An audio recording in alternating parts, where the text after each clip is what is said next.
Have you ever wondered what goes on behind the table at a dance competition? Exactly what are the judges looking for anyway? This is Making the Impact, a dance competition podcast. Each week, we'll cover a different topic related to the world of competitive dance from the perspective of the judges behind the table. We've all seen them. The tiny dancers who have insane abilities, from countless pirouettes to sky-high jumps, all performed with a maturity beyond their years. But what happens when a mini gets too good too quickly? Today we're joined by dance educator Krysten Danielle and IDA judge Kate Biernat to discuss the pros and cons of young dancers peaking too early. Hey Dance World, welcome to this week's episode of Making the Impact. I am your host, Courtney Ortiz, and I'm here with my co-host, Lesley Mealor. Courtney, how did we get so lucky to have an extra day of the year that is also a podcast date? I know! Happy leap year 2024! 2024, a whole extra day. It's like some people's birthdays and they never get to have birthdays, so isn't that happy weird? Birthday to you. Your birthday is on February 29th. Very cool. Yes, so cool. I love a leap year moment. And the end of our birthday month, sad about it. Sad about it, but older and wiser. And moving on to actually a really cool conversation today that I'm excited for everyone to hear. Yeah, this is a really good one. We're talking all about the minis. So hey minis, we've had a few episodes for y'all in the past, but this time we're talking about those really, really advanced, high-level, pre-professional minis. Those minis that are dancing like they are teenager minis that are just so good. We want to know how you got so good, and we are going to talk all about that with two wonderful guests on Making the Impact. But before we jump in, like always, we have to tell you about our fantastic podcast sponsors. Hey parents, do you have a tiny dancer between the ages of 7 to 10? Are you looking for a thrilling new way to level up your dancer's technique and training? Well, look no further than Francisco Gala Dance Works Mini Mania, the ultimate dance intensive for young dancers. Mini Mania provides top-notch training in the technical and artistic aspects of dance from experienced professional educators. Your dancer will train in a variety of classes, including ballet, jazz, hip-hop, musicality, dance history, modern dance foundations, and so much more. And parents, get ready to join in on the fun with enlightening seminars and class observation opportunities where you'll get to cheer on your tiny dancers as they flourish in class. Francisco Gala Dance Works is hosting 2 Mini Mania intensives in 2024. Take your pick from Mini Mania West in Los Angeles, California from March 1st through the 3rd, 2024, or Mini Mania East in Miami, Florida from May 31st through June 2nd, 2024. Class sizes are kept small to give personalized attention with only 35 dancers per class. All dancers must audition to be considered, so don't miss out. Head on over to franciscogaladance.com today to learn more. Thank you to Francisco Gala Dance Works for being our Season 5 premier sponsor. Are your dancers struggling to understand proper body alignment during training classes? As a teacher, are you finding it difficult to explain exactly what muscles throughout the body should be activating when executing that specific skill? Well, guess what? Relative motion is here to help. Relative motion is revolutionizing the way dancers understand their body in motion. Relative motion has created patented color block apparel where anatomy is brought to sight for dancers in a new and unique approach. What originally was just an exercise now becomes an experience for the dancer where they can see which muscles they should use versus which muscles they are using. It truly is that light bulb moment we're always seeking as teachers.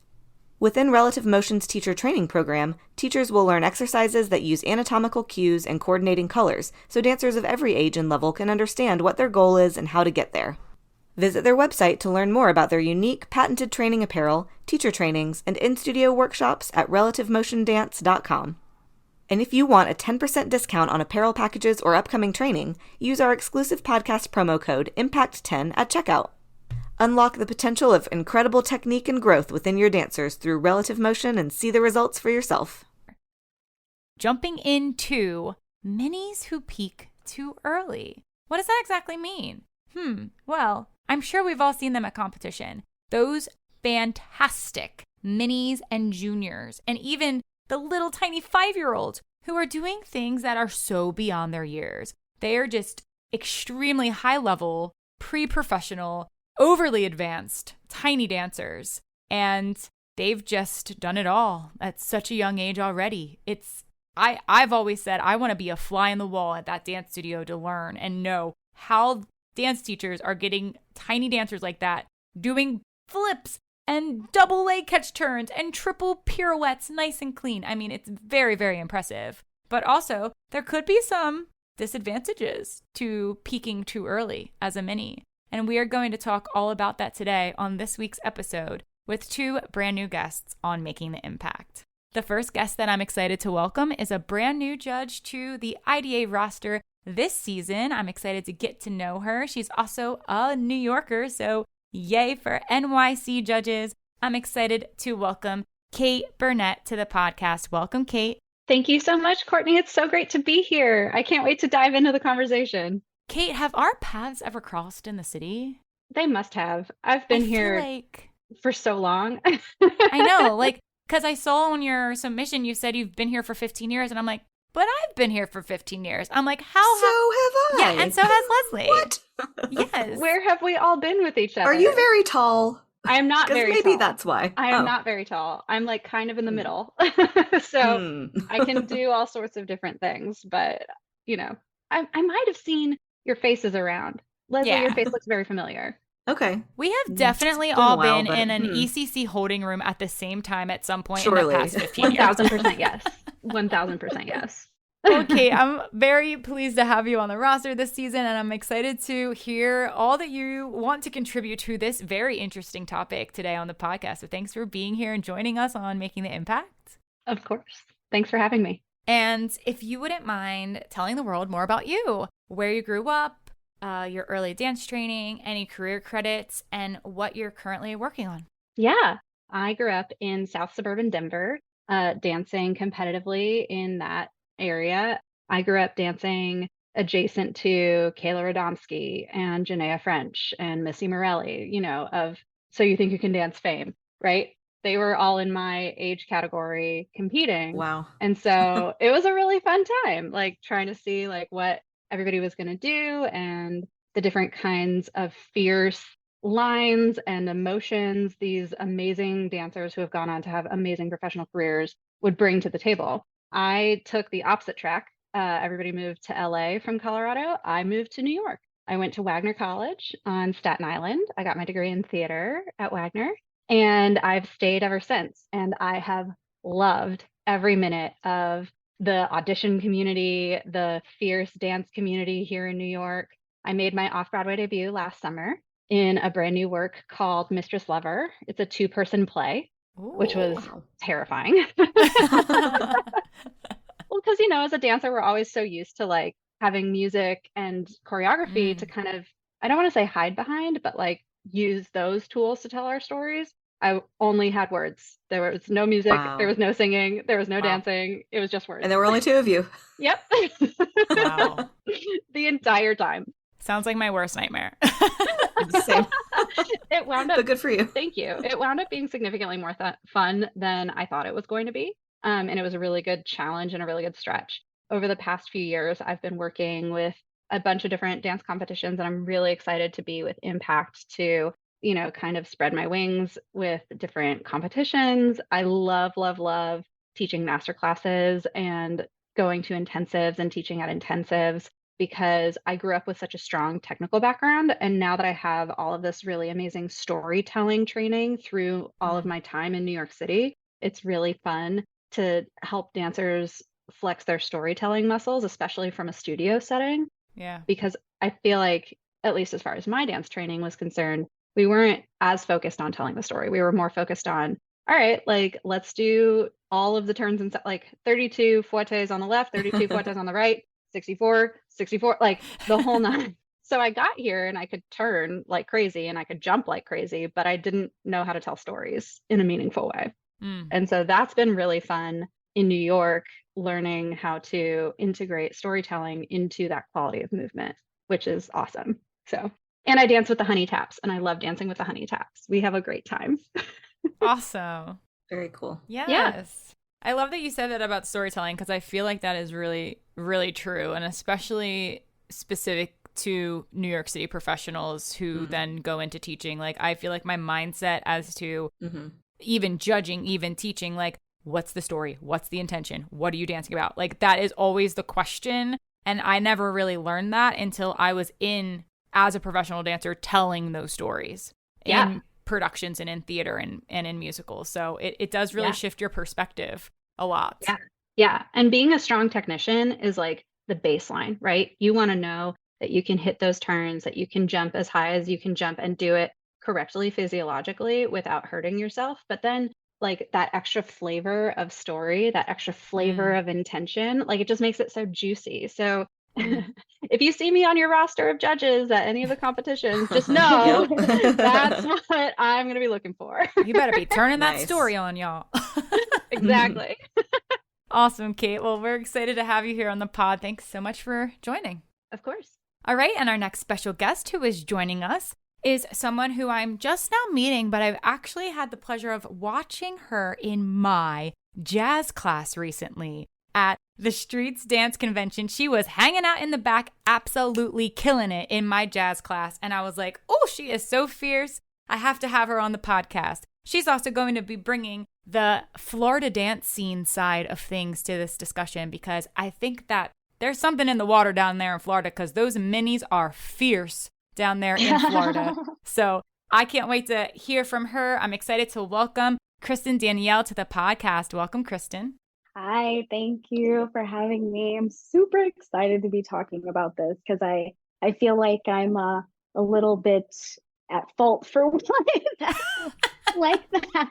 But I'm super excited about talking about this and bringing my kind of take. I've been teaching in the area now for 18 years, and really, I would say I kind of got into teaching very young. I did go off to college, but then I became a young mom.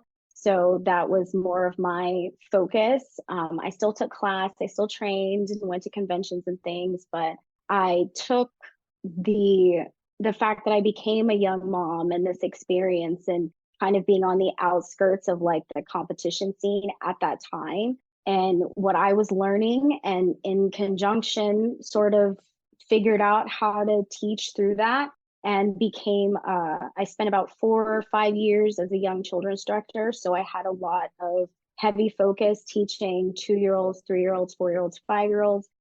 They were like my main group for a really long time. So I had a huge focus with that.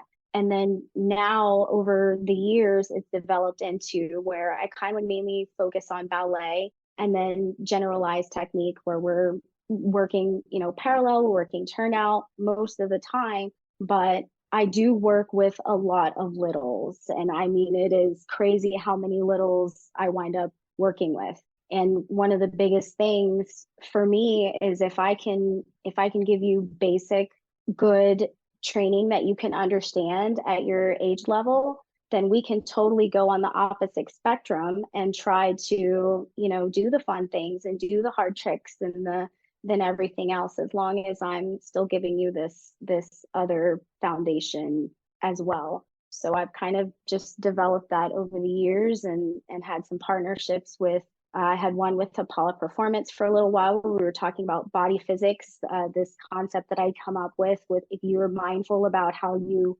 move and how you step into class and your body and your understanding of how it moves and through space, then you can become a better dancer, not just physically, but also mentally. And that is really strong in promoting in what I do. So yeah, that's kind of me in a nutshell. Well, not in a nutshell, I wouldn't say. I started adjudicating about this is my 3rd season coming into it. So I've got a few competitions that I'm sure people see my face at. My biggest thing about it is that I love to share how your performance can be better for the next time, because we can't always be perfect every single time that we're stepping on the stage, especially when we're talking about children.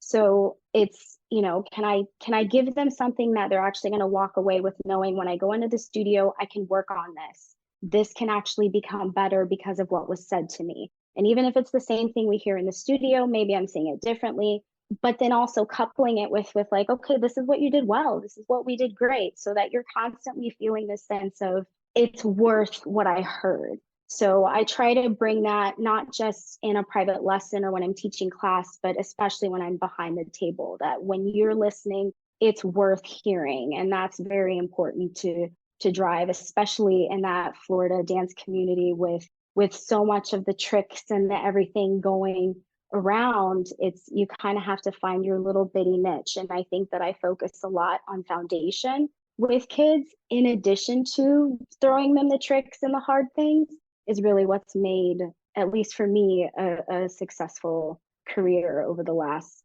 especially over the last 5 years. But definitely, I mean, I've been here for 18. So Nice. Yeah. I mean, it's all about that foundation. I mean, we talk about it all really the is. time on the pod. So yeah. And I can't wait. I can't wait to dive into this. So let's do it. Let's dive in. Well, it's so hard to know where to start because I just feel like there's so much we can cover. And this is really just sort of, I guess, a exploratory episode. You know, we have a lot to talk about from a lot of perspectives. But I guess my first question for y'all is when did we start noticing minis start to be so good? Like, I don't remember. I was never this phenomenal child who could do a million turns. No. I don't know a lot of people who were. We didn't have those kids at my studio. Like, when do y'all remember this start to happen? We had a few minis at my studio who were just like over the top amazing, but only when I was like 11 or 12. Like, we didn't get any of those awesome minis. And then I really think that the explosion of excellent minis started happening with the advent of dance moms and Instagram. Yeah. I think, you know, Instagram dance and dance moms and like all of the social media stuff really enabled a lot of parents and teachers to think, oh, let's have these tinies be super well trained and have a bunch of really incredible technique and dance beyond their years. Never go to school. Yeah, never go to school. Somehow. Not have a balanced life in any way. But I mean, listen, as somebody who like grew up at the studio, lived and breathed it, would dance 40 hours a week, I begged my mom to homeschool me. I begged my mom to give me that kind of a life. And she was like, no, you're going to go to school. And like, you know, so I don't know. Krysten, when did you start noticing the teenies? For me growing up, I mean, I'm a little older than I look, but it was never like this massive sense of it's everywhere. There was maybe like one girl that literally every competition we went to, she always won first. She always had 4 solos. Right. They always, you know, kind of sort of had the same things in them. It didn't matter, but she could put her leg behind her head and do 3 triple leg turns, you know, like whatever it was. But now it's like everywhere you go, everybody can do that. And I really think that Dance Moms era had something to strongly do with that, because you're watching this kid that, you know, is super talented. And I think it's not just a talent thing. And I feel like I might get, you know, hit a little bit, but it's also an affluency thing too. Totally. That I think is coupled with it, because you saw these parents who had the ability to send their kids every single day, and not just every single day, but across state lines to compete. And that was a huge factor that we really didn't see before. That wasn't a big thing. Like if you traveled within your state. And if you did travel out of state, it was the like once a year for nationals, we went to Myrtle Beach. Right. Like that's what, you know, that's what we did. And now it's a constant, like these kids are every single weekend or every other weekend, they're traveling. They fly to an entirely other coast to do a dance. The same. And it's, the dance is done 20 different times and everything else. And I think those things coupled together when you're watching this on TV and the success of these kids, because if you're being trained this much and you go to an area where the kids are not trained as much as you are, and you clean sweep everything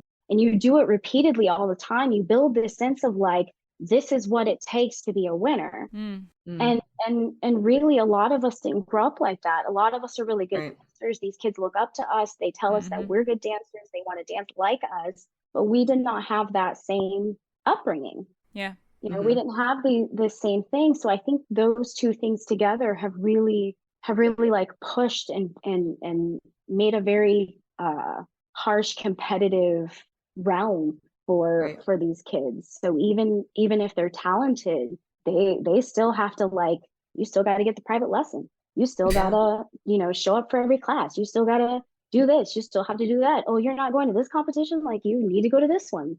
Oof, It's a lot. it It's a is. lot. Yeah.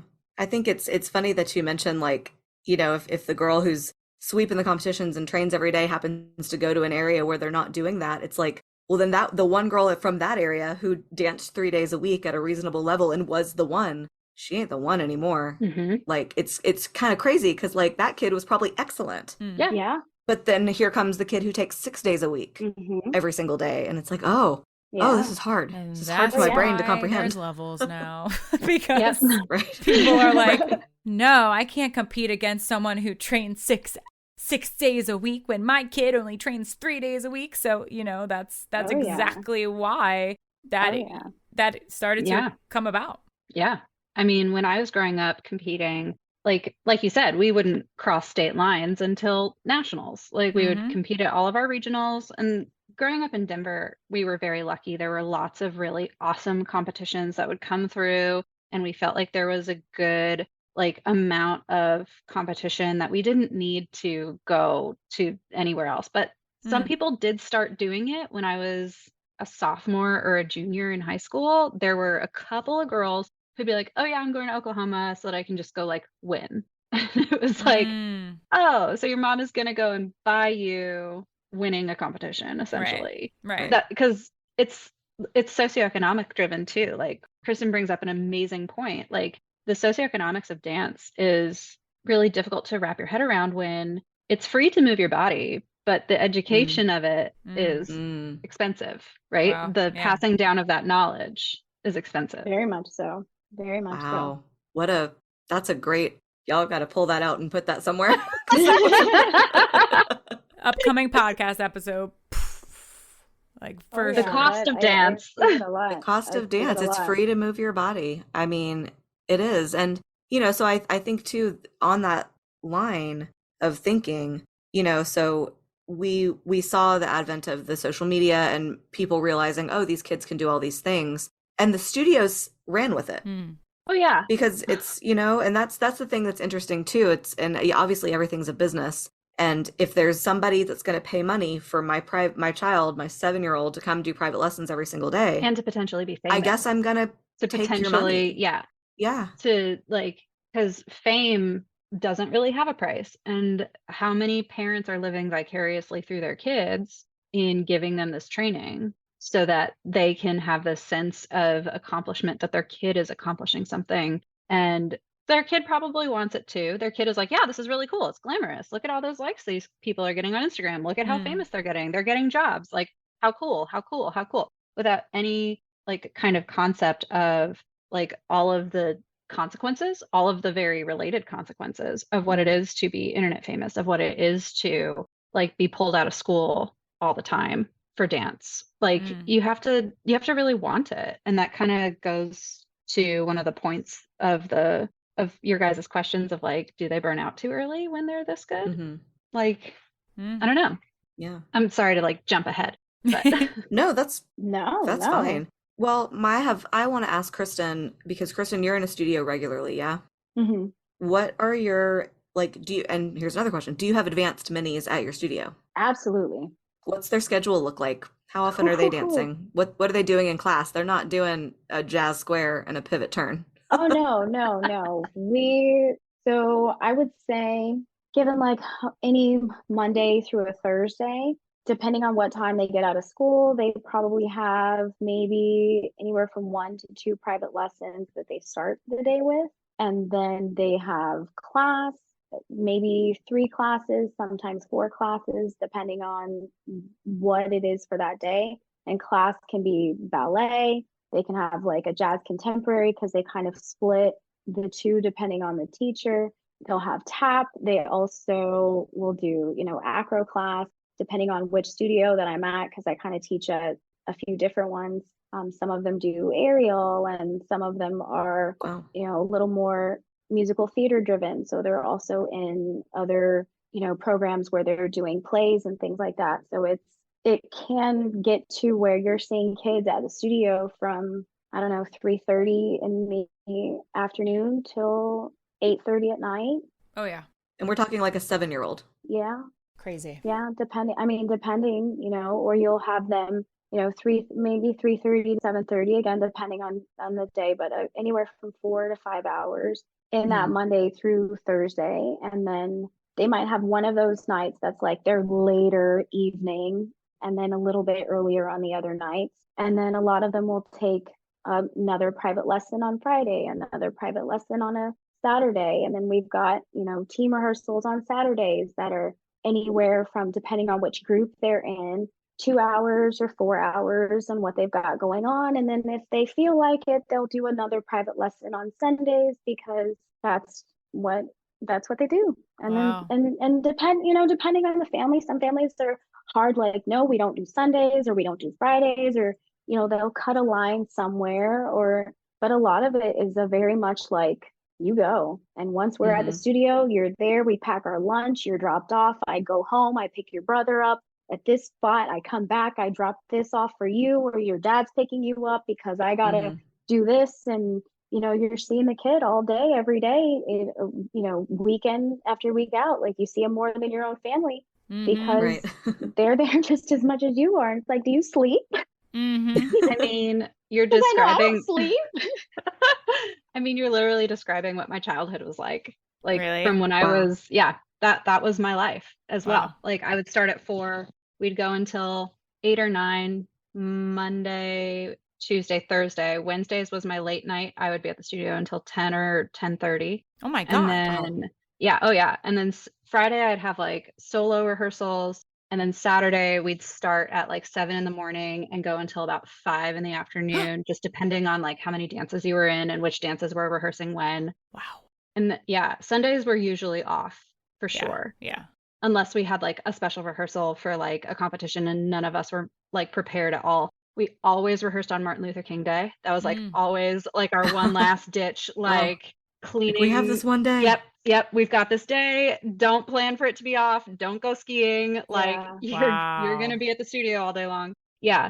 I feel like we did that too when I was younger. The Martin Luther King Day. Like, okay, we got this random day. Let's throw it in. Wow. But Last ditch effort. Katie, do you feel like that was also like you did all the private lessons every single I didn't day do privates every day. Like, No, we had 4 or 5 group classes every day. Like, I never did privates during the week unless it was like a solo rehearsal on a Wednesday night, like after lyrical class. That's when I would be at the studio until 10:30. Lyrical which class? is What's ridiculous. that? I know, right? Lyrical. Gosh. I know. That's like a super blast from the past. I'm here for it. I love it. That sounds similar to what I had, where it's like, but I mean, we weren't at the studio as long on the weekends for practices, but like, you got there, and I mean, Monday through Thursday, we were there for, 4 to 5 hours, but we're taking classes. And then, and then we have our one little time for rehearsals for the groups, and then whatever little 30 minutes came after lyrical class. Right? After lyrical. It was like, that's what it was. But it was still it felt like a very heavy schedule, probably. Like, you're pulling a full day, like your parents are pulling a full day of work. Plus school. And like, we would count it out. We would count it out every year, and it was 40 hours a week at the studio.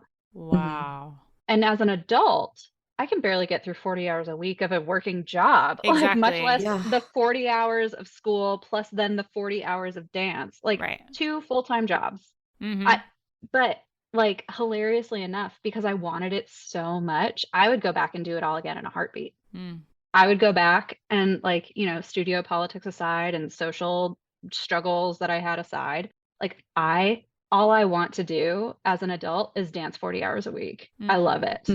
Right. I love it. Well, and listen up, anybody listening. As an adult, you don't get the opportunity to dance 40 hours a week. You have to go work a job and then maybe afford a dance class twice a week. Maybe. Or you're teaching, which means you're not really dancing for yourself. Anyway, soapbox. Yeah. Enjoy the 40 hours while you have them. And enjoy those free dance classes. yeah, exactly. And with that being said, and we kind of hinted at it already, that like, luckily, Kate, in your scenario, you know, so many years later, after growing up in your studio and dancing 40 hours a week, you still love it. You knew this was what you wanted to do. You still love it. That might not be the case for every dancer. Those dancers who are training 30 hours a week at age 8 might not even make it to age 13 because they might be so burnt out from this crazy schedule that they signed up for at such a young age instead that their parents signed them up for. I guess that, yep, that's true. Sorry. That's true. Like, I only consented to it because I was so excited for it, right?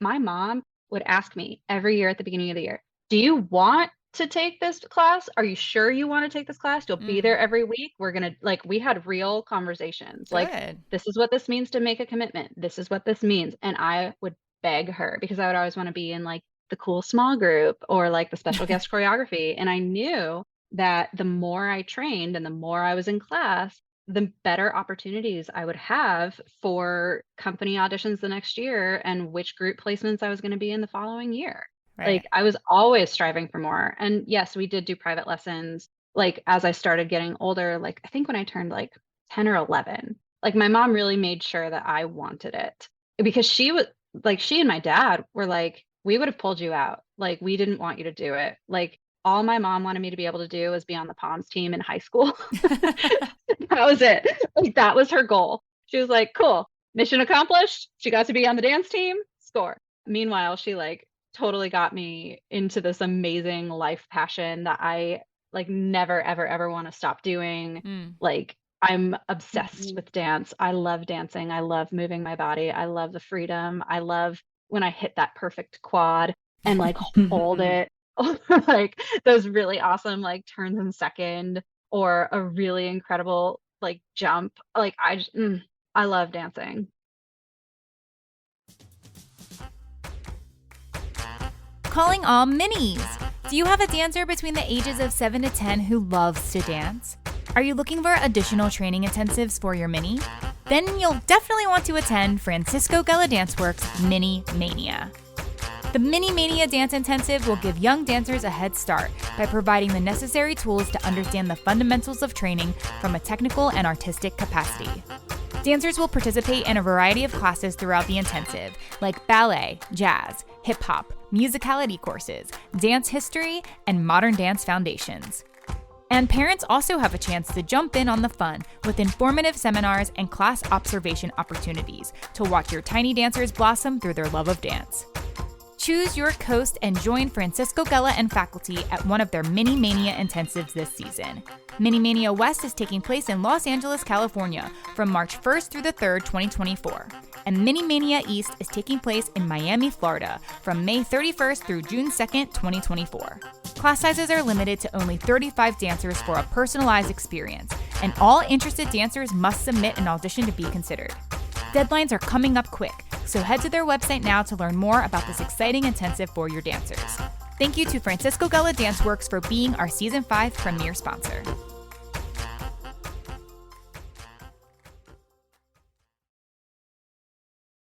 And that's what I hope for all the minis who dance, is I hope they still feel like that after at age 7 you can pull a perfect quad. Right. But then when you're 15, how much joy does that bring you when you could do it when you were 7? Like, that's my question about you know, the progression of children who are phenomenal at such an early age. Where else is there for you to go? I feel like there's the world in which you are a mini and you're phenomenal. Your technique is on point. Your emotional expression is just like mature adults. All these things are amazing. And then what? Because then you have like this chunk of time of like that middle school era of, okay, well, how much better am I going to get when I just grew a foot and I'm getting boobs and my center has shifted? Am I still that good? And then do I care about other things more because I'm growing up? Right. Like, has anybody ever experienced that with any students that you've had? To like, absolutely. they were amazing and then they were like, I'm still amazing, but I don't care anymore. Oh yeah, and they become cheerleaders. That is exactly what they they become. And literally, no and then shade to the no, cheerleaders. it's not. I cheered myself in high school And and good middle for them. school, and did a year of it in college, and got, thrown up 2 people high and all the fun stuff. But I also have really bad knees now from that, and some back issues from being dropped in stunts and things like that. So there are some physical aspects of that can come, that I don't think when you make that trade, or if you're doing both, that you're like, oh, this is going to happen too. But yeah, I've had the kid that's like super super talented, and then you see them kind of start to diminish in performance, and you start begging them over and over again, oh my god, just make a face, just make a face. You used to make a face, you used to love it, you used to, and then you're trying to remind them and give them scenarios to help bring their awareness back to their movement and how much they love it, and that, so that can reflect when they're on stage. And then eventually it just fizzles to where I don't even want to do this anymore. I want to quit, and I'm going to do something that is, I still want to move, I still want to have this connection too, but it doesn't, they don't feel the pressure the same. So that it becomes okay, now I'm doing this. I've had kids that have left for cheerleading. I've had kids that have left for lacrosse. I've had kids that have left just period and stopped completely at all. So it just kind of, it really just boils down to kind of, what I was saying with what I do with, if I can give you foundation and I can help you appreciate your foundation from a young age, then you're a little more aware every time you go into those settings for competing, that even if you do get in an overall, you do get a choreo award or a special award from a judge, that there's still something that you're missing, and there's still something that you need to work on, and you did not achieve this level of perfection, that now you don't have to try anymore. It still has to be fostered. Yeah. But a lot of the time, love, I see that it's not. Right. Well, and I feel like just having heard a little bit about, the way you work with kids, and thinking about, somehow, Kate, I don't know if you were phenomenal. I'm sure you're fabulous, but like, you loved dance from day one until day now. Yeah. But I guarantee you, when you walk into a class, you enjoy the jazz square just as much as you enjoy the quad. Yep. Because at some point, somebody like Krysten taught you to enjoy the basics and the foundation and the gift that it is to move, because you're not always going to have that quad. Nope. Your back is going to give out, your knee's going to give out, bodies just disintegrate, like it just happens. But at age 65, you're going to be able to walk into a jazz class and still appreciate, oh, look at me, I can do this stylized chasse and love what I do. That's what I think those minis from you, Krysten, are getting. That like, even if they disappear off the face of the earth and decide I don't ever want to be in a dance class again, if that foundation was still there, they can still go to a dance performance and something might stir their soul, So That's I all I hope for. I do have a tiny confession. Tell me, were you phenomenal? I wasn't phenomenal in the way that we see all of our tinies now, but when you're growing up with Kayla Radomski in your age category, you have to be really good. Yeah. Right. Right. Think about that. So, and I did like hit top 5 often. I did like, get into those higher adjudications and things like that. But it was, for me, socially, I did burn out when I turned 16. I, like, the studio politics kind of destroyed a lot of love that I had for it, because I was being passed over, not because I wasn't good enough, and not because I wasn't working hard enough, and not because I wasn't just on the same level, but because socially I wasn't in the popular kids pack, and I had had enough. I had been bullied enough. I had been, given enough grief that I needed to take a step back. And I think in taking that step back, I was then able to run into New York and run into the dance scene in New York with so much more ferocity, because I knew how important dancing was. Because even in that step back, even though I know, like, even in hindsight, I knew I needed it, but like at the time I knew I needed it, like I needed a break. And so I did wind up missing my senior season because I couldn't do it. I couldn't emotionally put myself through the torture of being where I was and being around those people who were so just cruel. Like, because I would, in the year before I left my studio, I would go to class kind of sporadically because I just couldn't handle the bullying. And when I would go sporadically, I was still throwing triple leg turns. I was still perfectly on my leg. I was still like just as on top of all of my technique as if I had never taken any like sporadic breaks. But like the break, the step back, and then I found theater. But the step back gave me more energy to continue as an adult and as a professional. So I think that breaks can be useful. I think that breaks can be very valuable for your soul and for your brain and for your body too, right? Like, yeah, even for little ones. Yep. Yep. But I think that especially since the age of dance moms, we've all gotten into this mentality of it has to be all or nothing. You either do it 100% or you don't do it at all. And these tinies, and they jump into it, right? They're just there. They're having a good time. They're going to keep doing it if they love it. It's when they stop loving it that they start stepping back.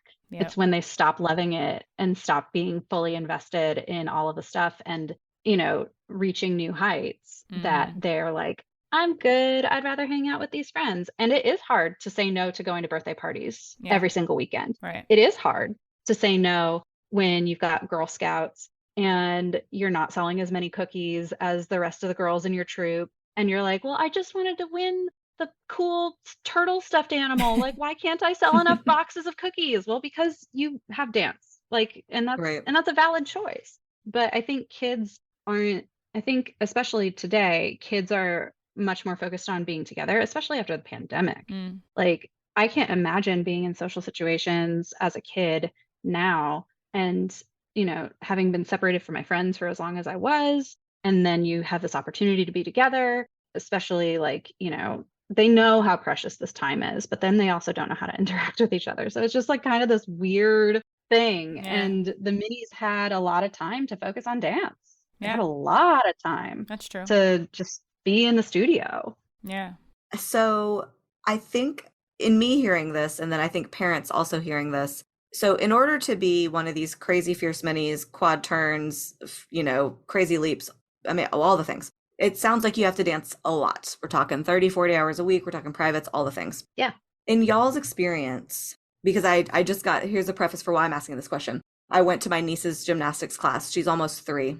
She comes from a family of dancers. My mother's a dance teacher. My sister was a dancer, was on the, you know, college dance team, like awesome dancer.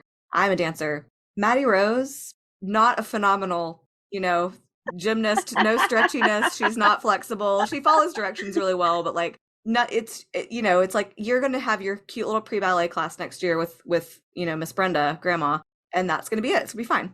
Do you think it's more nature or nurture when we talk about a mini who, you know, you've seen these 4 and 5-year-olds who have a beautiful, perfect, poised passe. We see them on social media. We see them everywhere. Is that natural talent, or did somebody do that? And can a kid, like, bless her heart, Maddie Rose, come from not being able to touch her toes to being this phenomenal dancer? Yes, both. Both. Yes, both. Okay. Yes, both. Yeah. Both exist. I absolutely seen the, like, they are the combo baby. They only come 1 day a week. The first day of class, we're sitting in our pike. Legs are straight. Feet point to the ground. Sitting straight up. Arms are out. Like, everything I say, we are collecting it in. And in my mind, I'm going, oh my God, you're totally going to be it. And now we are 10, 11 years old, and we are doing circles around people, like triple leg turns, 5 and 6 pirouettes, like, you know, and still loves it as much as when they were 4 and only came 1 time a week. And then I've had the kid that, like, really just didn't have the feet, didn't have the coordination. It was harder for them. It took them long, but they loved it. They loved being in class. They just wanted to work hard. So I think it could definitely, and now you've got both of those, like they're the same. They're, you know, you could put them in a duet and they'll look exactly the same, and nobody's going to go, oh, well, that one, you know, right. It can definitely be both. And what matters is that they want it. Yes, that right. is a very defining factor. If you want it, it's sky's the limit for the teacher that you've got. I think that the kids need to want it, but also I think it's a true testament to the actual studio training and the foundational training that is happening at that age for those minis. Because in that scenario, if it was at a different studio that maybe didn't have as high of caliber of teachers or understand how to properly teach this young age, which is very crucial if you want them to get great quick, if that is your goal at the studio. If that's not, like, if you just want them to progress as what is generally expected. I mean, we're talking about the minis that are doing things that teenagers are doing right now. We're not talking about just minis being good. Like, we're talking about those very high level minis. It's like, how did you even get to that point? But if you have a teacher that understands how to get them to that point and is offering the quality training, then I do think that you can teach it to anybody. If I do think it's teachable. Maybe that one dancer that didn't have the natural facility as the other one sitting next to them might have to come to a few extra more classes. And if that's what that dancer wants and loves it, and if that's what mom and dad can afford, then by the time they are 10, guess what? They are at the same level. Because maybe the other dancer that was more of a quote unquote natural and had the feed and had the flexibility didn't have to come as much, but they were still getting the same training. It was just it's a matter of how much work they were wanting to and willing to and financially could put in to achieve those results. So I think that, sometimes when we see really great minis, like, and kind of like even how we talked about at the beginning, a lot of us kind of knew of those just naturally gifted minis that existed when we were young. They were just, everyone's getting trained, but there's that one dancer that's always just a little bit better than everybody else, but we're all getting trained the same, but like they just had something special. Versus now we're seeing entire studios filled with minis that are at the same level or very close to the same levels. You can tell there's some standouts in that group, but even overall, the weakest links in that mini group is still beyond another studio's mini, if you get what I'm saying. So and beyond the adults that have been like practicing and trying and doing that, like, better than the seniors at studios. Exactly. At many studios. And that's a true test to the training at the end of the day. It's actually the training. Yeah.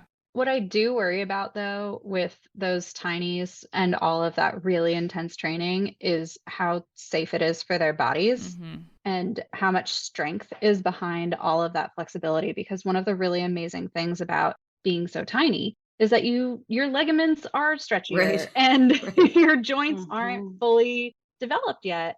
And like, that's a big reason why ballet teachers and ballet masters will not put you in point shoes until the growth plates in your feet have sealed so that they don't, or at least the ones that have morals and ethics and standards for their dancers. That was so true. Sorry, I didn't mean to like just totally blanket statement that one. Call them out. But like you're doing harm to a child's body if you put them in point shoes before their bodies are ready for it. And like that is what I worry about with a lot of this like flexibility training. I'm going to put that in loose quotes because, unless these kids have the strength behind all of that ooey gooey bendiness, they're just opening themselves up for massive hip problems, massive knee problems, massive back problems that they won't be able to solve as an adult. Or they'll have to solve it when they're 21 and the surgery is X amount of money and like it's crazy. A hip replacement. And I mean, I do worry about that, especially because they're just torquing their hips like wide open, like just using their arms and like and granted, I don't know what's going on in these studios.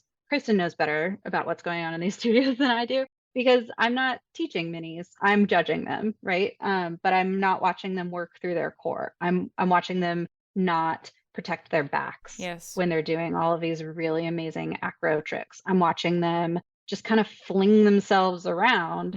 And there are natural and related consequences to all of this. And I also wonder like how much of this is being driven by their parents and what kind of, I don't want to say, this is going to sound harsh, but what kind of delusions of grandeur these parents have for these kids. I want to know like if these kids want it, because if they're just biting the apple because they know they're supposed to and kicking their leg up and holding it because they know they're supposed to, that's not the same as, mommy, I really want this. Mommy, I'm really excited about this. I think that And like, that's kind of one of the weird things about this whole conversation is that it's very parent led in a lot of ways. Yeah. Right. And in a lot of ways, we can't control what's going on in those families. But Well, as and we've never had a 7-year-old on our podcast, but like we could ask them, you know? right, I would love Well, to. Sally, what do Again, you I mean, want? wait, they've got dance rooms in their house, and yeah, you know, Right. Right. it's yeah, so yeah, you've got I a was lot one of of those. mom Yeah, coaches, and Mhm. you know, they pop into the lesson, and they hear a little bit of what you've said, and they, you know, try to understand what it is that you're doing, but not fully. So then they, you know, comment on what it is that you're doing when you're just a kid practicing at home. I'm so glad that my mom recognized my talent and ability for dancing at a young age, but then just let my teachers do their thing, Mhm. and let me be when I was at home. And I would play my music and I would dance, and it didn't matter the song. I would just change every single time, and I just did whatever. And she would just, yay, Krysten, and, Mm-hmm. you know, move about life. And I think how much harder and how much more stress I would have been placed on me Mhm. had I had been in those private lessons or been in those classes with my mom, sitting there being like, oh no, like I remember the one time I did compete, and she watched me do you know, Alice conturns, and like she's like, every time you keep hitting your knee, you keep hitting your knee. And I'm like, Mom, you do not know what you're talking about. Mhm. Please. I like, I've my been there. teacher will tell me Ooh. if I'm Right. doing it wrong. But like that was the one time that she'd said something. But it was also the one time that literally in the video, there I am hitting my knee every single time with my hand So she was again. right. So I was like, okay, for the one time you're right. But like still overall, she had a very like, I'm putting you in this and I'm trusting the people that are training you. So if I'm seeing you practice and enjoy it at home, I don't need to do more than just watch you and enjoy you. And sometimes it's difficult being in that front as the coach or as the you know, educator, and to say like sometimes it's even to the parents too. It's like they're okay. Right. We're following them, not you trying to drive what's going on. It amazes me how much we, you know, because I'm a mom, so I recognize that sense of, you know, we are totally okay if our kid is 1 and isn't walking yet. Mm-hmm. We're totally okay if they are 4 and they haven't fully started reading yet. We're not okay when they're 6 and they can't do a split. We're not okay when they can't do the double turn. And it has the same growth connotation. Like it's going to come to them when they're ready for it. And when they're in, not just with their bodies are ready for it, but when their minds are ready for it Mm-hmm. too. Mhm. So you have to look at that developmental aspect. So, you know, going back to, you know, Kate, what you were saying about like, are their bodies ready? Are they throwing it, you know, up in the back? Like we don't have to worry about trying to force that when we're at home. It will come naturally. They're going to go to class. They're going to stretch. Yep. They're going to hear what they're supposed to do. And if they want to try to use their brains to replicate that when they're at home, then you don't have to, as the parent, redrive that in. Because I can see that as a factor towards that burnout later on Yep. in Right. life. Because a lot of it can come down to, well, I quit dance because of how my mom or how my dad or how my grandparents or whoever put me in dance, you know, pushed me in this way. Wow. Yeah. You know, it wasn't my instructors. It was, you know, the people that Right. paid for it, the people that brought me every week. And that's a hard thing for I think a lot of parents to see. Like you got to go back to walking and reading. Like it's that same Right. factor. We can wait for them to be okay and wait for them to be ready. And relatedly to that, if you are a parent and you are not trained in how to teach these children how to move their bodies in a specific way, be it a split, be it a scorpion, be it turns, be it whatever, and you give them bad information, that could hurt them. You need to Mhm. trust the teachers to give them the information to keep their bodies safe. And you can watch and you can, you know, be in or adjacent to the room that these teachers are Well, teaching and in absorb the and good information, absorb because the of good course information. we want you to like no, like if you absorb the good information, we want that. Yes, of course. But But that's giving, where the hard yeah, part is. but giving your kid instruction outside of the dance classroom Yeah. opens yourself to risk of hurting your child inadvertently. No parent wants to hurt their kid. My mom would not yell, but she would remind me very kindly to connect my passes when I was turning, because she was like, I'm paying for the solo twice. This is like a lot of money. I'm investing a lot of money for you to have a lot of fun, but I want you to work on your technique while you're doing it. Connect your passe. And I'd get annoyed with her. As Like, all you kids know, do. as all kids do, but she was right. And you're welcome, Mom. You were right.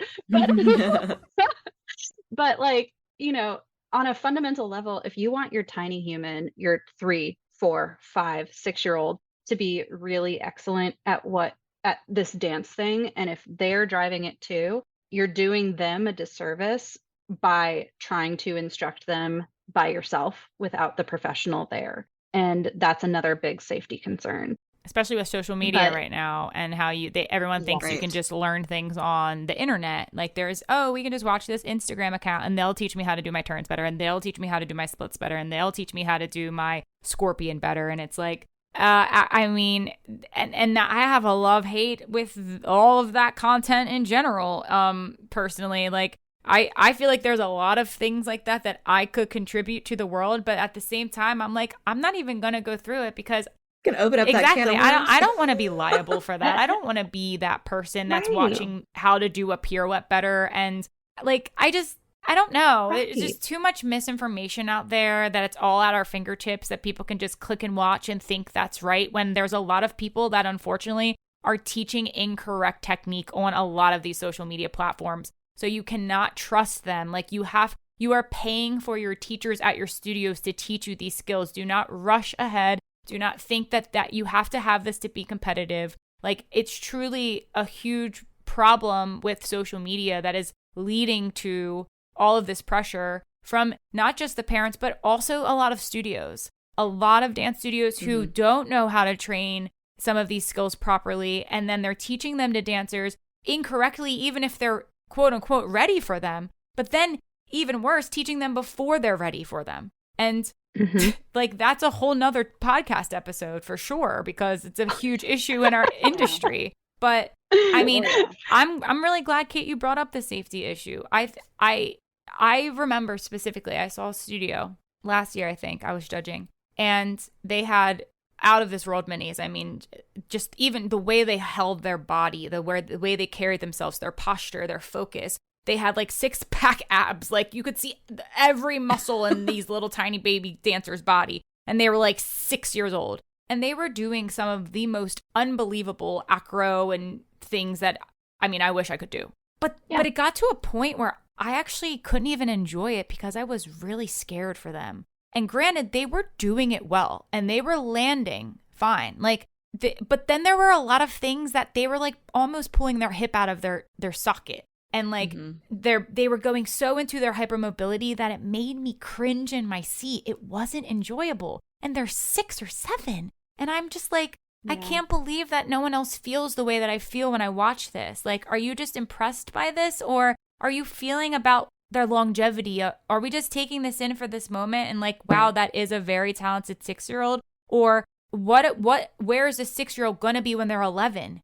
That's right. Still very young. And like, I don't know if their body is going to even be able to support dance by the time they're 11 because of how hard they're training right now and how much they're honestly abusing their body. Even though they're carrying themselves well and they look strong and they are executing things in a safe way, it's still very damaging to the body and the ligaments and the joints and the growth plates and all the things that, you know, I'm not a doctor, but like, I can only imagine. Right. Like, well, and I think we've equated hypertrophy in musculature, like seeing a 6-pack, seeing all of those like really nice intricate muscles. We've mistaken that for strength because just because you have everybody has a 6-pack underneath all of that nice belly fat, right? Everybody has one. It's just a matter of showing it. How it's developed too. Yeah. Right. And how it's developed. That doesn't necessarily mean that they're strong. It means that they're just hypertrophy. You can see the musculature. So like, and that's even scarier, right? Because like you're saying like, yeah, you can see their six pack, you can see all of their muscles, but like, does that mean that they're training them? Does it mean that they're developing them? Are they doing planks?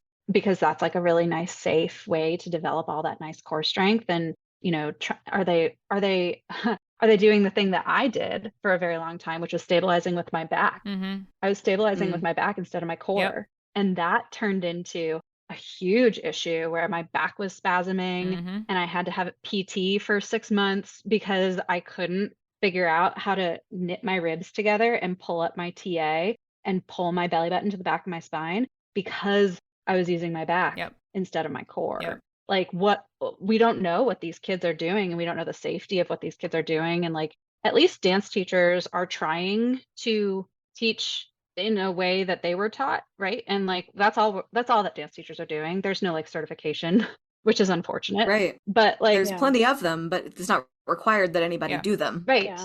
You know what I mean? Right. Like No, like plenty of people have federal certifications. standard or anything for like Right. saying, okay, this is, you know, what you need to have or be Yep. able to teach or even show that you can teach Right. it to be able Right. Yeah. to, Right. to teach kids. Right. Mm, All you need is a that's business really license to open a difficult. studio. The end. Yeah. And that's why it's really Yeah. important for, you know, once you're, I think, looking for a studio when your child is small, you know, I feel like when they're little bitty and they just want to have a fun time, go wherever. Just, you know, we're using scarves, we're having a nice time and imagining, you know, whatever. But when you want your kid to start being a little more serious, that's when you really have to do the research on those people that are teaching your kids, because there's plenty of people out there who, like you said, don't have any certification, but are doing it right.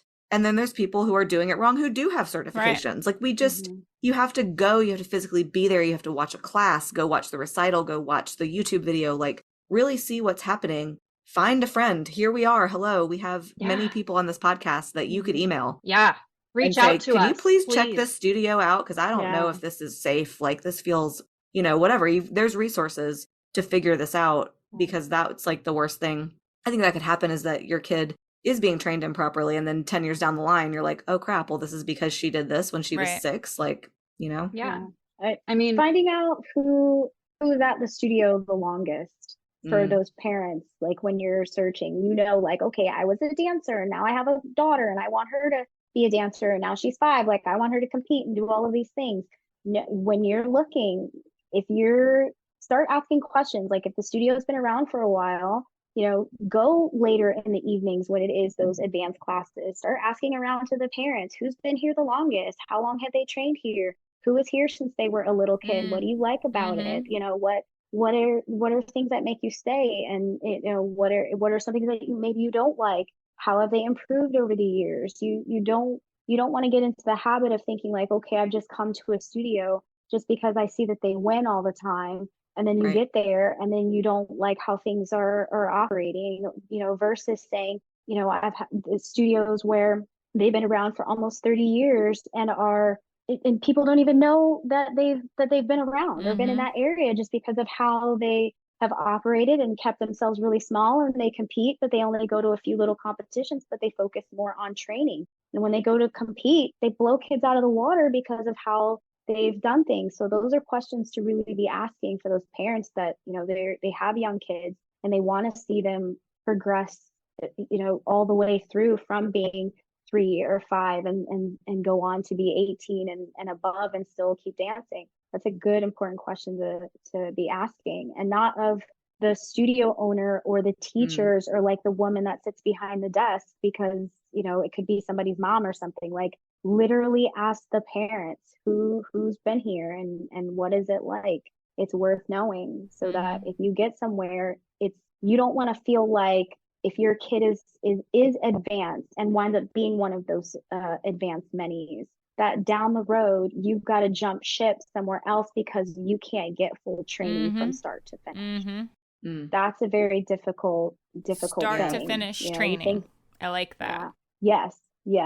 That's a big thing to like help prevent that lack of burnout, and the, you know, getting what you want and knowing that the kid still loves it and they still want to be there. If you find yourself like, oh, every couple of years we got to hop to somewhere else, like it's going to be, not saying that they won't be successful. It's not saying that they won't have a love for it, but there's going to be some gaps in training. There's going to be some lack of understanding in certain places that they wouldn't have had. They're going to find themselves in a class where they're being taught something that they missed because they jumped ship from somewhere else, and they didn't, take the time to really, focus on that training or that learning. And then there's a time where you are aware that where you're at isn't servicing your child and you do have to leave. And I can respect that too. And then say, okay, now I've left and I see 100 times more growth in what is going on in my kids. Right. So, I do see both, but a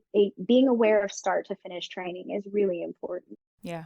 Yeah. I think that's great. This is such a fascinating conversation because it's like, there is no right or wrong. There's things to look out for. There's things to, be aware of. But at the end of the day, like a super into it mom is going to push their kid harder, and the super talented, excited mini, like I think that they want to do well. Like I think they want to do well in however that works in their brain, whether it's I want to make my mommy happy, I want to make my teacher happy, this dance stuff makes me happy. Like it's one of those three things usually, right? Because, and it's, I guess it's trying to identify which one of those three things it is so that you can prevent burnout. Because if it doesn't make the kid happy, then, and like it can't be I'm making my mommy happy, so that makes me happy. It can't be I'm making my dance teacher happy. That's what makes me happy. Like it can't be those two things, because then you're definitely going to get burned out. Yeah. But I mean, I'm also thinking about all of the other kids who aren't incredible, right? Who are dancing alongside these incredible minis, because you can only throw a mini in a much more advanced class for so long until they're like, right. I don't know how to interact with people my own age. Well, and then the middle schooler dancing with a 7-year-old, like they don't want to be in class with, that's demeaning and doesn't feel great either for the 12-year-old. And then the other mini parents are going to get mad because the one mini is dancing up a level because they're more advanced. They're not dancing with their age division. And, it's just going to cause chaos at the studio.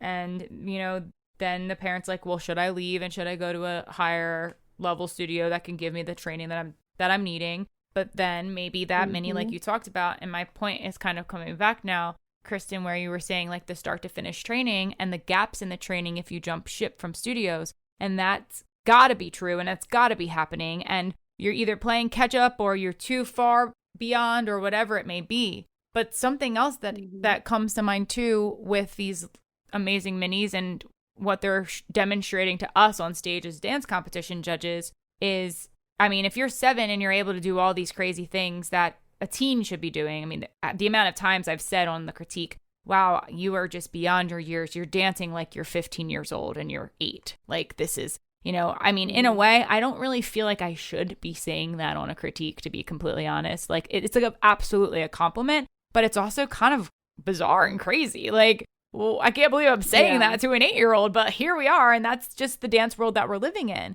But do they really know the basics, or are they just disguising it all and have provided a very well-rehearsed routine that they're presenting at competition? Are they able to do all of the foundational skills that have led them to that point? Or are they just jumping over those skills? Because let's be real, if you're already 8 years old being able to do some of these things, I don't know if there was enough time. I mean, maybe. I think they're jumping. I don't think that. Oh, you're definitely jumping. I think they're jumping. And I actually say this in a lot of my critiques. Not a lot. I say this in critiques when it's warranted. If you aren't on your leg in your turns in second, we need to go all the way back to our out, prepare, holds. We need to be developing that muscular strength on our standing leg, doing plie releves. We need to be like going back to basics, and you need to learn the basics because you cannot run before you walk. You cannot walk before you crawl. All of these things are very developmentally critical to having a solid foundation of technique. If you're just throwing turns in second and you have no idea where your front is or where your center is, or if like your shoulders are stacked on top of your hips, That's not impressive to me. That's Well, and Or if your I say it all supporting the leg is time. turned in. Mhm. Just because you rotated 3 times doesn't mean you Nope. did a triple. right. You rotated 3 times. That's all you did. Right. That's not You a triple spinned. pirouette. I tell them when they're little like that, I said, oh, look, you just spun like a top just then. I Did said, a there was no spin. control. I said, you're a dancer. I said, we pirouette. Mhm. I said, and a pirouette Right. means we have control. Mhm. I said, but you didn't have any control. So we just spun around with our eyeballs spinning around in our head. Mhm. Like, they hear that and then they're like, okay. And so a lot of control work is very important when they're that little. And I say that on critiques, like don't throw a double turn just because they can do it really fast and then Right. drop down into their straddle. Right. I want to see the double and a 2 count hold at the end Yep. because you did a double. And then I want to see you nice and controlled slide down into a straddle, if that's what it is. But don't just give me anything, because I can tell by their eyeballs that Right. we didn't even learn how to spot Yep. yet. If you're taking these kids to the competitions and they're getting technical critiques on things at their age, like keeping your knees straight, pointing your toes, and stretching your fingers for, minis. And I feel like those are the 3 main, like, we learn these first. Mhm. Right. Combo baby, we learn this first. Mhm. Straight knees, point toes, stretch my fingers. Like, that's something that I'm having to say over and over again, like, we don't need to worry about trying to get a back walk Right. over. We don't need to worry Sure about don't. trying to get the double turn. We don't need to worry about a needle. We need to worry about just trying to hold a passe Yes. on a flat Yep. foot, Right. and then a releve, and then Yeah. we'll go from there. And maybe we'll go from there. Which is so much more impressive. Like, Right. And I feel like we're all yelling the same thing and nobody's Yeah. hearing us. into the I void. would love to see Yeah. a little 4 or 5 that like does their little solo and they give me a clean prep Mhm. and then a nice clean balance. Mhm. A balance. Just a balance. They All I didn't need have is your to balance. show me that they could turn, but they showed me that they could balance. Yeah. And they showed me that they had foundation and preparation and that they were proud of that balance. I'm gonna Golden. like that a lot more than the sloppy double that sling. went to the Sling around. Mhm. yeah.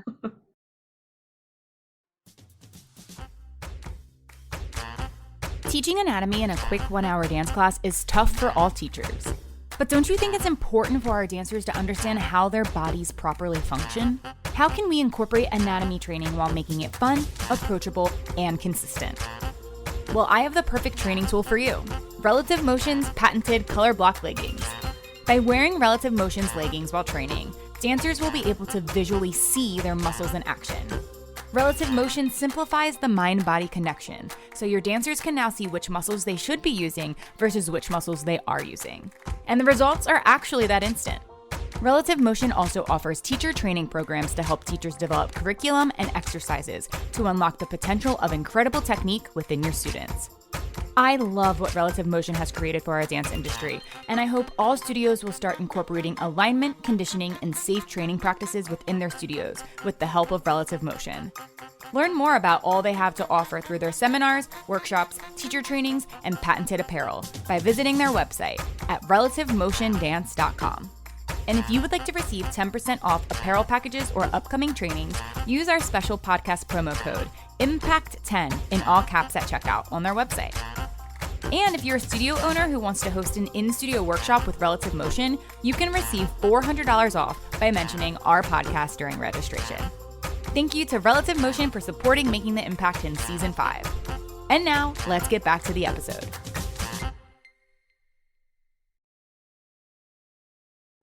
But even still, I feel like that there's those minis though that we see that they blow and like as a convention teacher, and I say this all the time, they blow me away in their solo. Mm-hmm. Absolutely out. I don't know how in the world a teacher got them to do that. How did they do those skills? How were they connecting to the music? They were finding contractions and articulated feet and high passes and all these things that I'm just blown away. They're getting insane scores and probably winning top 3. And then they get to class and all of that's thrown out the window. It's almost like that dance was drilled so strong in just that 3-minute dance, that they only know how to in just the context of the yes, dance. they only know how to apply right. those foundational skills to just that ography, and they're not translating it because even probably part of what we've talked about developmentally, maybe they just aren't there yet to understand that I'm doing a passe in my solo in a different context. And the same thing's happening in my lyrical class. I didn't understand. Oh, that's not the same thing. That's my passe from my solo. I do that in my solo. Yes, you do, and it looks great in your solo, but I want it to look equally as great right now in your dance class as well. So pull that passe up and find a high releve. Yeah. You know, it's not translating because it's the same thing. Some of the things might be going over their head, and then that just tells me that they've just really perfected and drilled a routine versus actually having that solid foundation that we keep going back to and those basics that we keep going back to. So that's another big issue when it comes to what we're seeing on stage at competition, and it actually could be deceiving and not exactly what you think when it comes to like the quality training that like they've done a lot of hard work and they've put a lot of time into that solo, but have they put a lot of hard work and time into their training? And there's probably, I'm pretty certain that for being 8, they might not have had enough time to get the basic that they needed in their lifetime to be that good yet. Yeah. I mean, there's something to be said for the neural pathways that are created in the practice of muscle memory. So the Vaganova technique, very famously, you stand there and you hold those poses for a very long time so that until you're shaking, because that ingrains it into your musculature and it ingrains it into your brain. And the more you do it, the thicker those neural pathways get and the easier it is to go straight to the correct thing, right? Like those kids, they need that time. They need that time in class to be doing repetition over and over and over and over again. It's slow for a reason. Yes. You do the same thing over and over for a reason. It's to develop the idea that when you get into that piqué passe, you're not sickling your foot and you're not going to step down. Exactly. There's no reason you would ever do it because it will always be right because you spent so much time perfecting it. Right. Like, I don't think I even know how to sickle my foot anymore as an adult. Because it doesn't work. Like, it just doesn't occur to your body. No. Yeah, it's hard to break that muscle memory. And I have to think about it. And, you know, I point my foot before I step up onto the piqué because I've been doing piqué turns. There's no other way. For forever.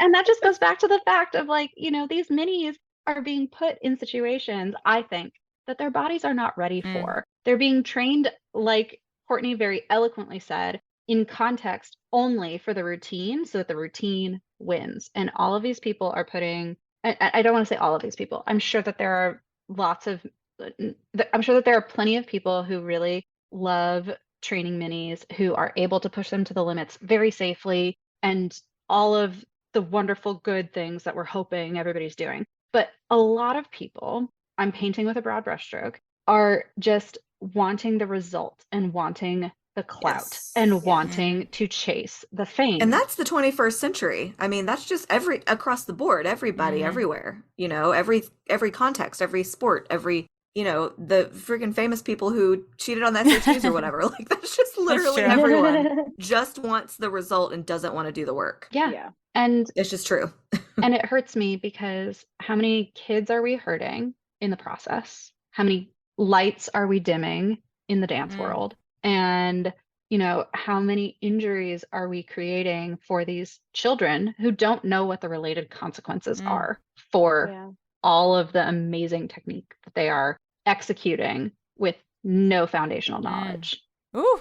Right. Yeah. Walking around with a cane at 25 is not going to be fun, or, you know, complaining about aches and pains and, you know, the crickety cracks of the body is something that you shouldn't be having to talk about when you're so young. And you know, that goes back to if I see you doing this beautiful battement that like is to your eyeball, but then notice that you don't tendu and dégagé on the way up, I don't care anymore that you battement to your face. It's lost on me, because then I know that from a technical standpoint, your ballet technique is not there. Like, you're not going to give me a clean petite allegro Yep. one day. You're going to give me, you're going to give me biscuit Yep. feet. You're going to give me the, flat feet when you step through transitions. You're not going to extend through your ankle anymore. These are very important things that like have to still be driven. And if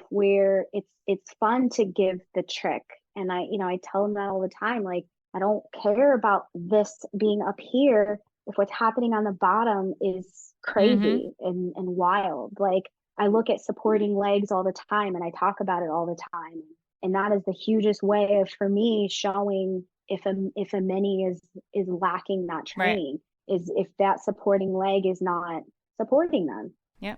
And it's a hard thing to have to say to an instructor through the critique afterwards, after you've watched, so many minis from, say, a particular studio. Like, we need to go back and just talk about standing on the floor with a straight leg and in passe, and that's okay. Yep. And a lot of teachers we're so wrapped in this, like, what's happening with, the social media and these super advanced minis, that it's like we're afraid to say, no, we're not going to do that. Well, I haven't been afraid to say it, and it's gotten me so many kids that come virtually from other studios, from my own, studios that I work for. Like, why is that impossible to say? It's all right to just be basic. Yep. There's nothing wrong with that. Right. Be basic. And I think something else for the parents out there who are like, oh, man, my kid's just kind of normal. A lot of those normal kids are going to go on to dance professionally and be hired, because those exceptional minis are so tired and burned out and broken at age 21 that they don't anymore. And not to mention, half of the professional work around here, anywhere around here in New York specifically, though, doesn't require literally anything that an advanced mini can do. I was shocked when I moved to New York. Like, I was literally, it was culture shock, because I'm overtrained. I know I'm overtrained. Nobody has any need to do 64 fuertes on each side ever. No need. We did it. Except for maybe the one prima ballerina somewhere. Right.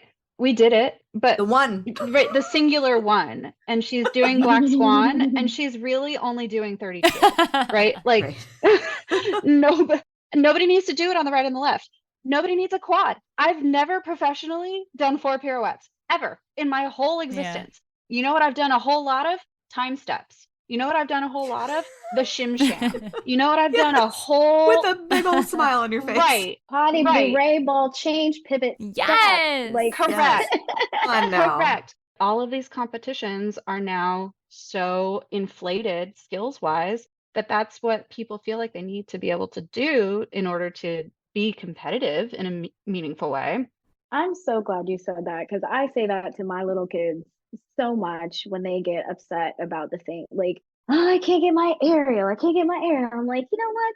It's totally fine that you can't do this aerial right now. Like, it'll come one day. If you get it, I'll do mine. It's cool. Like, cute. Like, that'll be your reward. But like, can we work on this passe hold? Like, can you get that right for Back me, to basics, y'all. before we worry about the other stuff. Right. So like, that's good, because a lot of kids, they need to hear that. They say right now, I want to be a dancer, and they think that they're all these things that they're doing, the photo shoots, the wearing the expensive designer dance clothes, and being the ambassador, and doing all of these things. And it's like, a lot of that really isn't what being a professional dancer is like. A lot of the time you're taking class, a lot of the time you're auditioning. Like, you don't get this cute time to like, go pay. You can't afford Tiger Friday. You can't afford these like, expensive designer things. Like, you are scraping by. So focus on the things that are way more important. So it's good as a message to hear, like, no, I'm a dancer that's in New York. I'm here. I'm doing it. I was just trained, as much as everybody else. And now here, like, this is the reality of, at least now I'm on that end of saying, like, no, this is what you're going to be doing. Can we worry about this instead of this? We want longevity in a dancer's life. And I feel like being mindful of not, pulling our hips out of our sockets or even pulling our shoulders out Mm-hmm. of our sockets. Like every time you do that, it causes damage to the ligaments every single time, unless you're Yeah. doing it safely. I just don't remember that being a thing for like everyone did it. Like everyone needed to have that. Mm-hmm. That was a very specific, like if you had the back flexibility Right. naturally for that, then the teacher would push that for you individually. Yep. But it In your wasn't private. something in your private lesson, Right. right? Or like Yeah. everyone's doing a split and it's like, okay, the one girl that can actually do the split and then go back, like maybe she's helping Right. her a little bit extra, but now it's this need to like, I see this and then I have to have Right. this I have extra. to So get my this. I have to get my yeah, that. and it's Yeah. these little, and I see it where their body is not naturally predisposed to that, but because they are young and they're super malleable, that they just get kind of, week after week after week, kind of pushed Yeah. into that shape to where now I have it. Oh, I worked for it. Look what I did. And you want to feel like it's great because they are understanding that sense of like, I didn't have something and I Mm-hmm. worked towards it and I wanted it and now I do have it. And that is a good thing. And I never want to take that away from a kid from saying that, okay, you did want something and you worked for it, and now you have it. But at the same time, like when they hit puberty, their bodies change or they get taller, like especially the ones that they are going to be very, very tall later on and they shoot up and that happens, then they're not that flexible. That flexibility doesn't stay with Mm-hmm. Right. them for forever. Right. And then now they can't do this needle anymore. They can't do this other, trick or whatever anymore. My hips don't operate in this way anymore. And then but they still keep trying to achieve that. And then it Right. puts more wear and tear on the body. So it's a sense of I don't like to push kids that don't have that super flexibility already naturally. If they are like I get all like, I want to work on flexibility. I want to work on flexibility. Well, do you have your right and your left split? Yes. Okay. So you really don't need to work on your flexibility. You just need to work on your strength. Like you need to learn how to hold the flexibility that you have. So it's, mentally trying to coach them and have them understand that it's not just about putting my leg to my head. Your leg Mm-hmm. probably already goes to your head, but because you see that so and so over here can do it and then let it go, or do it and then grab it behind their head, you think that you need to do that too. And that's really not the case because this Barbie leg over here is not going to be able to walk later on, but you're still going to be able to hold a beautiful develope, to the Alice Cone later on because of this understanding that like I don't have to do this. I can train my body in a way that's safe and that's helpful, and I can get better without this extremity of flexibility.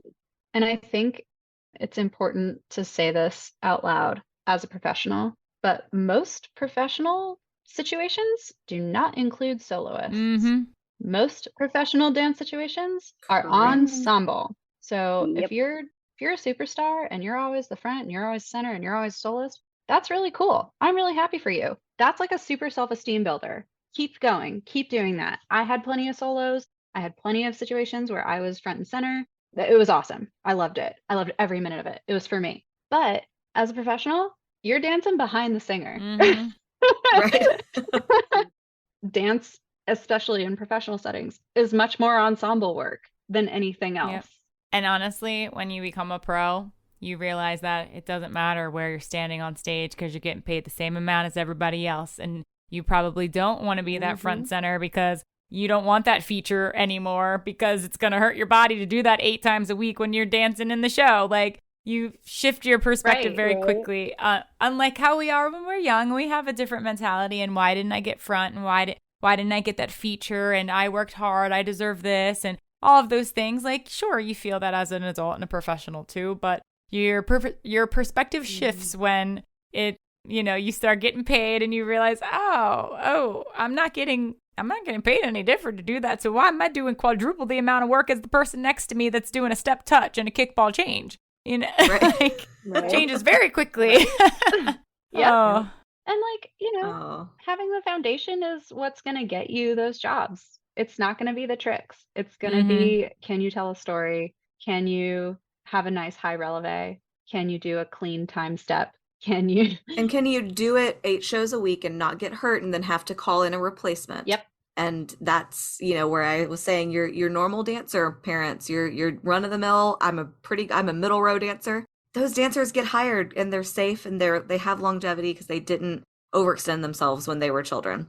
So on that note, y'all, this was such a great was. conversation. so great. Thank you for Yes, it was. facilitating it. This was so Yeah, Of thank fun. you. course. Yeah, we always have a good time over here on the podcast and always chatting all things dance. And it's so great to have you both here joining us and sharing everything. Yeah, some super Yes. insightful Yes. moments. I can't wait to hear this whole Absolutely. thing. Yes, Yeah. and how we always have our guests lead us out is with just one final thought. Stay as a parent, just don't get too ahead of where your kid is. Follow them. If they're wanting more and doing more, stick behind them and be supportive, and don't try to drive them. They'll show you what it is that they really want, especially when they're that young. And if they say they need a break, let them have a break. If they don't want to do it, don't get mad. Don't tell them we paid for this solo. Just go home. Show them that their feelings and their mental is important and their bodies are important. If they're saying things hurt, then take the day off. It's not, it will not hurt you at that age to miss class and to stay home and to be that kid. When you start getting older, it matters. But, right now when you're young, enjoy playing outside, enjoy, doing those, fun cross activities, and just listen to your teachers, trust those instructors that they're giving your kid what they need. Yeah, I love that. That's hard to follow because that's like I kind of wasn't trying to perfect. do that. No, but that's like so perfect. But I guess what I'll say to the minis directly is, if you love dance with all of your heart and soul, do not let anybody dim that light for you, regardless of how much they want it for you. You have to want it for yourself too. And that is the most important thing. And that's what's going to keep your love for dance alive, is that it's for you and not for anybody else. Thanks so much for tuning in to our latest episode all about minis who peak too early. Special shout out to our guests who joined us on this week's episode. Don't forget to follow them on social media. You can find Kate at KateEmily5 and Krysten at Miss Krysten Dance. Don't forget to follow Making the Impact on Apple Podcasts, Spotify, Amazon Podcasts, and pretty much everywhere you listen to podcasts. And if you want more exclusive episodes, support our podcast by joining our Platinum Premium membership for only $5 a month. Subscribers receive free Making the Impact stickers, shout-outs live on the air, ad-free listening, and exclusive access to our Q&A episodes for members only. Join now at impactdanceeducators.com/platinum premium or click the link in our show notes. Be sure to check out IDA-affiliated competition, GEMS Dance Competition. GEMS Dance Competition is a fresh dance event created by studios for studios, with the intent of changing the norm. Their competitions are designed to be a positive experience for you, your staff, your students, and your entire dance family. At GEMS, you're always guaranteed an encouraging, educational, professional, and fun environment at each location. With full panels of IDA judges at every event and locations throughout the Midwest, we highly recommend adding GEMS Dance Competition to your 2024 competition schedule. To learn more about GEMS, head to their website at dancegems.com and come show your sparkle at GEMS Dance Competition. Stay tuned for upcoming episodes of Making the Impact, including Hip Hop at Competition, the next Studio Spotlight, and Videography and Dance Class. Happy competition season, y'all. Hope you're enjoying our episodes week after week. We'll see you next week. Until then, keep dancing.